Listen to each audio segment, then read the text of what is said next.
वक्रतुंड महाकाय सूर्यकोटि समप्रभ निर्विघ्नं कुरु मे देव सर्वकार्येषु सर्वदा। बोलो गजानन जी महाराज की जय हो, सूर्य भगवान की जय हो, कार्तिक महात्मा की जय हो। आज आपको 29वां अध्याय सुना रही हूँ। ऋषि बोले, हे सूत जी, ये पीपल शनिवार के दिन ही क्यों पूजा जाता है? तो सूत जी बोले, समुद्र मंथन में जो रत्न देवताओं को मिले उसमें से लक्ष्मी और कौस्तुभ मणि विष्णु को मिले। जब विष्णु ने लक्ष्मी को भार्या स्वीकार करने लगे तभी लक्ष्मी ने भगवान से प्रार्थना करी। लक्ष्मी बोली, वो छोटी से विवाह कैसे करते हो? इससे पहले हे मधुसूदन, मेरी बड़ी बहन अलक्ष्मी का विवाह करके फिर मेरे संग विवाह करो, यही सनातन धर्म है। तो सूत जी बोले, विष्णु ने इस बात को सुनकर तपस्वी उदालक को अपने वचन के हट से अलक्ष्मी दे दी। स्थूल, जिसका मुख, श्वेत दांत, जीर्ण शरीर, लाल नेत्र और बाल रूखे हैं, ऐसे धर्मज्ञ उदालक मुनि विष्णु के वाक्य से उसको स्वीकार कर अपने आश्रम में आए। ओम से सुगंधित धुआं वेद ध्वनि की मधुरता देखकर दुखी होकर ज्येष्ठा बोली, हे ब्राह्मण, जिसमें वेद ध्वनि हो रही हो, ऐसा स्थान मेरे रहने योग्य नहीं है। मैं यहाँ नहीं रहूँगी, मुझको दूसरी जगह ले चलो। उदालक बोले, हे कांते, तू यहाँ क्यों नहीं रहेगी? तू बता, तेरे योग्य कौन सा स्थान है?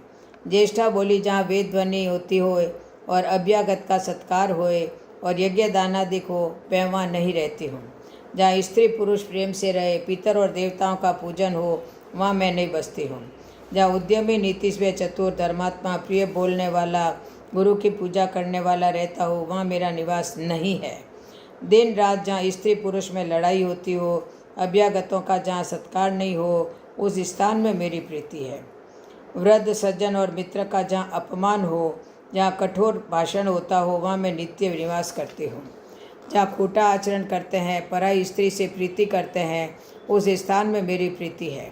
जहाँ गौ वध, मदिरा पान और ब्रह्मा हत्या आदि पाप होते हैं, उस स्थान में मैं रहती हूँ। सूत जी बोले, तब ज्येष्ठा के वचन को सुनकर उदास मुख होकर उदालक बोले, हे ज्येष्ठा, जब तक मैं तुम्हारे निवास के लिए स्थान ढूंढूं, तुम पीपल के वृक्ष के नीचे रहो। सूत जी बोले, इस प्रकार वहाँ बैठा कर उदालक चल दिए। वह बहुत देर तक उनकी बाट देखती रही, पर दर्शन न हुआ। फिर स्वामी के त्याग से दुखी होकर विलाप करने लगी। उनके विलाप को लक्ष्मी ने बैकुंठ में सुना। फिर लक्ष्मी ने व्याकुल हो विष्णु से निवेदन किया, हे स्वामी, मेरी बड़ी बहन पति के त्याग से दुखी है। हे कृपालु, जो तुमको मैं प्यारी हूँ, तो उसको जाकर समझाओ। सूत जी बोले, तब भगवान लक्ष्मी सहित वहाँ पधारे। उस अलक्ष्मी को समझाते हुए बोले, हे अलक्ष्मी, पीपल की जड़ का सहारा लेकर तू यहाँ सदा निवास कर। यह मेरे अंश से उत्पन्न है और मैंने तुमको यह स्थान दिया है। यहाँ प्रतिवर्ष तुम्हारा पूजन होगा। उनके घर में तुम्हारी छोटी बहन अचल होकर रहेगी। इस तरह तुमको भी अनेक प्रकार की भेंट देकर पूजन करेगी। पुष्प, धूप, दीप से जो तुम्हारा पूजन करेगा, उसे लक्ष्मी प्रसन्न होगी। कृष्ण और सत्यभामा तथा नारद और पृथु का संवाद मैंने कथन किया, और जो पूछो मैं कहूँ। इस वचन को सुनकर ऋषि मंद मुस्कुराने लगे। वे आपस में कुछ नहीं बोले और चुपचाप बैठ गए। सब शांतचित्त होकर बद्रिक आश्रम के दर्शन के लिए गए। जो इस कथा को सुने और दूसरों को सुनावे, वह सब पापों से छूटकर विष्णु के स्वरूप को प्राप्त होता है। कार्तिक महात्म्य का 29वां अध्याय समाप्त। आज आपको आंवला नवमी है, उसकी कहानी सुना रही हूँ। कार्तिक शुक्ल पक्ष नवमी को आंवला नवमी का व्रत किया जाता है। इस दिन आंवले के वृक्ष की पूजा होती है। पौराणिक कथाओं के अनुसार काशी नगरी में एक धार्मिक प्रवृत्ति के वणिक दंपति रहते थे। उनके कोई संतान नहीं थी, इस कारण वे दोनों उदास रहते थे। वणिक की उदास पत्नी को देख उसकी सखी ने कहा कि यदि तुम किसी बच्चे की बलि भैरव के नाम चढ़ा दो तो तुम्हें पुत्र प्राप्ति हो सकती है। पत्नी ने यह बात जब अपने पति को बताई तो उसने बलि चढ़ाने से मना कर दिया, परंतु वणिक की पत्नी इस बात को भूली नहीं। मौका पाकर एक दिन उसे एक बच्चे को भैरव देवता के नाम पर कुएं में गिराकर बलि दे दी। इस हत्या का परिणाम उल्टा हुआ। लाभ के स्थान पर वणिक की पत्नी के शरीर में कोढ़ निकल आए तथा उस बच्चे की प्रेत आत्मा उसे सताने लगी।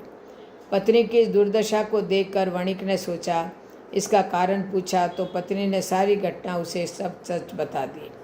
सच्चाई जानकर वणिक बहुत दुखी हुआ। उसने अपनी पत्नी को बहुत प्रताड़ित किया और कहा, बाल वध करने वालों के लिए संसार में कहीं जगह नहीं है। अतः गंगा तट पर जाकर स्नान कर ईश्वर वंदना करने से ही तुम इस कष्ट से मुक्ति पा सकती हो। पति के आज्ञानुसार वणिक की पत्नी गंगा तट पर गई और वहीं रहते हुए प्रतिदिन श्रद्धा से पूजा करती। इस तरह जब थोड़े दिन बीत गए तो एक दिन गंगा मैया वृद्धा का रूप धारण करके आई और वणिक की पत्नी से बोली, हे दुखिया, तुम मथुरा नगरी जाकर कार्तिक नवमी का व्रत रखो। आंवले के वृक्ष की परिक्रमा करते हुए पूजा करना। इस व्रत के प्रभाव से तुम्हारे सभी कष्ट दूर होंगे। घर आकर वणिक की पत्नी ने गंगा मैया द्वारा कही गई सारी बात पति को बताई। पति ने पत्नी की भलाई के लिए मथुरा नगरी को प्रस्थान किया। जब कार्तिक नवमी आई तो पत्नी ने व्रत रखा और आंवले के वृक्ष की पूजा कर परिक्रमा दी। इस व्रत के प्रताप से वह पुण्य दिव्य शरीर वाली हो गई और उसे पुत्र धन की प्राप्ति हुई। अंत में वह स्वर्ग लोक को गई। बोलो आंवला नवमी की जय हो। अब आज आपको आंवला नवमी की दूसरी कथा सुना रही हूँ। एक आंवला राजा था जो रोज 1 मन सोने के आंवले दान करता था और बाद में खाना खाता था। एक दिन उसके बेटे की बहुओं ने सोचा कि रोज इतने आंवले का दान करेंगे तो सारा धन खत्म हो जाएगा, इसलिए इनका दान बंद कर देना चाहिए। फिर पुत्र आया और राजा से बोला कि आप तो सारा धन लुटा देंगे, इसलिए आप आंवले का दान करना बंद कर दो। तब राजा और रानी उजाड़ में जाकर बैठ गए। चूँकि वह आंवलों का दान नहीं कर सके, इसलिए उन्होंने कुछ भी नहीं खाया। तब भगवान ने सोचा कि अगर हमने इनका मान नहीं रखा तो दुनिया में हमें कोई नहीं मानेगा।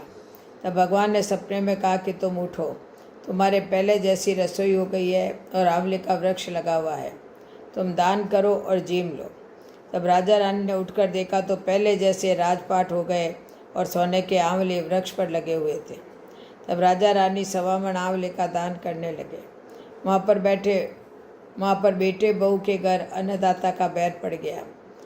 आसपास के लोगों ने कहा कि जंगल में एक आंवलिया राजा है, सो तुम वहाँ चलो तो तुम्हारा दुख दूर हो जाएगा। वह दोनों वहाँ पहुँच गए। वहाँ पर रानी अपने बेटे और बहू को देखकर पहचान गई और अपने पति से बोली कि इन दोनों से काम तो कम कराएंगे और मजदूरी ज़्यादा देंगे। एक दिन रानी ने अपनी बहू को बुलाकर कहा कि मुझे सिर सहित नहला दो। बहू सिर धोने लगी तो बहू की आँख में से आंसू निकलकर रानी की पीठ पर पड़ गया। तब रानी बोली कि मेरी पीठ पर आंसू गिरे हैं, मुझे कारण बताओ। तो बहू बोली कि मेरी भी सासू की पीठ पर ऐसा ही मस्सा था। वह 1 मन आंवले का दान करते थे, हमने उन्हें करने नहीं दिया।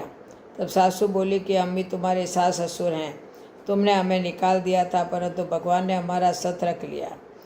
हे भगवान, जैसा रानी राजा का सत रखा वैसा सबका रखना। इस कहानी के बाद विनायक जी की कहानी कह सुने।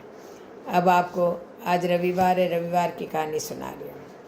एक बुढ़िया थी और प्रत्येक रविवार को सवेरे ही गोबर से घर लीपकर स्नान आदि कर भगवान की पूजा करती। फिर भोजन तैयार कर भगवान को भोग लगाकर स्वयं भोजन करती थी। श्री हरि की कृपा से उसका घर सभी प्रकार के सुख एवं धन धान्य से पूर्ण था। किसी प्रकार का विघ्न या दुख नहीं था। सब प्रकार से घर में आनंद रहता था। उसकी एक पड़ोसन जिसकी गौ का गोबर वह बुढ़िया रोज लाया करती थी, उस बुढ़िया की संपन्नता से जलने लगी। यह विचार करने लगी कि वह वृद्धा सर्वदा मेरी गौ का गोबर ले जाती है, इसलिए अगले दिन से वह अपनी गौ को घर के भीतर बांधने लगी। रविवार का दिन था। बुढ़िया गाय का गोबर न मिलने के कारण अपना घर न लीप सकी। उस दिन उसने न तो भोजन बनाया और न भगवान का भोग लगाया और न स्वयं भोजन किया। इस प्रकार उसने निराहार व्रत किया। रात्रि हो गई, वह भूखी सो गई। रात्रि में भगवान ने उसे स्वप्न में दर्शन दिए और भोजन न बनाने तथा भोग न लगाने का कारण पूछा। तो वृद्धा ने कहा, उसे गोबर नहीं मिला, इस कारण वह आपका भोग न लगा सकी। तब भगवान ने कहा, हे माता, हम तुमको ऐसी गौ देते हैं जो सभी इच्छाएं पूर्ण करती है, क्योंकि तुम हमेशा रविवार को पूरा घर को गौ के गोबर से लीप कर भोजन बनाकर मेरा भोग लगाकर ही स्वयं भोजन करती हो। इससे मैं बहुत प्रसन्न हूँ। मैं निर्धन को धन और बांझ स्त्रियों को पुत्र देकर उनके दुखों को दूर करता हूँ तथा अंत समय में मोक्ष देता हूँ। स्वप्न में ऐसा वरदान देकर भगवान अंतर्ध्यान हो गए। प्रातः जब वृद्धा की आँख खुली तो उसने देखा कि आंगन में एक अति सुंदर गौ और बछड़ा बंधे हुए हैं। गौ और बछड़े को देखकर वह वृद्धा अत्यंत प्रसन्न हुई और उनको घर के बाहर बांध दिया।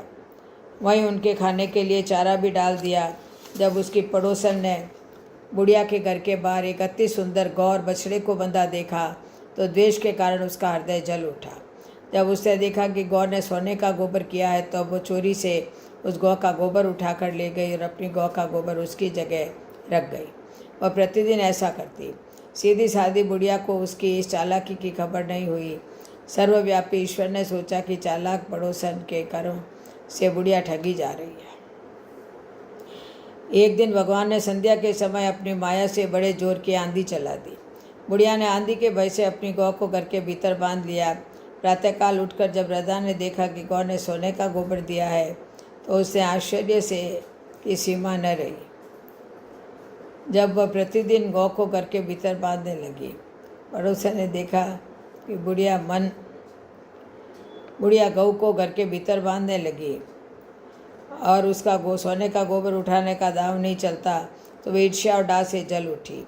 अन्य कोई उपाय न देख पड़ोसन ने उस देश के राजा की सभा में जाकर शिकायत की कि महाराज, मेरे पड़ोस में एक वृद्धा के पास गऊ है जो नित्य सोने का गोबर देती है।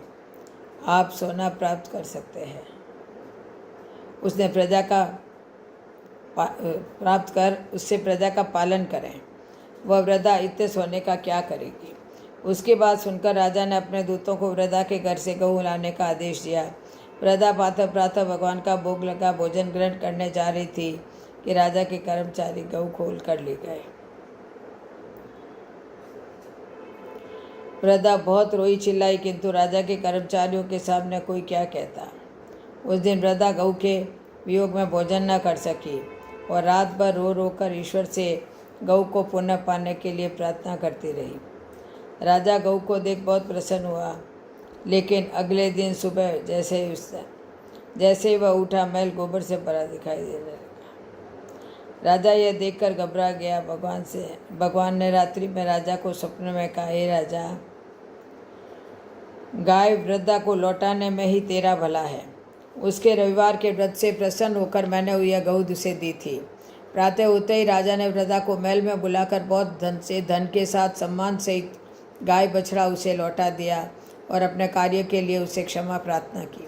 इसके बाद राजा ने उसकी पड़ोसन को बुलाकर उचित दंड दिया।